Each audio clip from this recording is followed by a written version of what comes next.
Thunderstorms were located along a line extending from 7 miles northwest of Paw Paw to near Shabbona to near Maple Park, moving northeast at 25 miles per hour.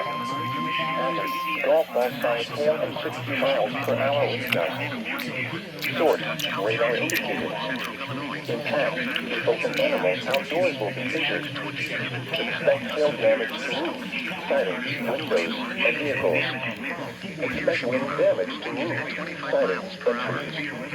Locations in Kansas include Aurora, Elgin, DeKalb, Bartlett, Carpentersville, St. Charles, Algonquin, West Chicago, Batavia, Hunley, Geneva, Sycamore, Campton Hills, Cambridge, Genoa, Shabbona, South Elgin, Montgomery, North Aurora, Cedar Grove, Green Grove, Gilbert, West Dundee, Hampshire, and Elmer.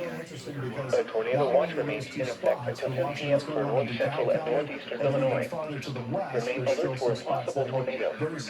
Tornadoes can develop quickly from severe thunderstorms. If you spot a tornado, go at once. Now it's going to be from Shabbona and Waterman. And a sturdy structure. Prepare immediately for large hail and deadly clouds of ground lightning. Seek shelter inside a well-built structure. Stay away from windows. This is NOAA's Weather Radio KZ 81 Rockport. Severe weather is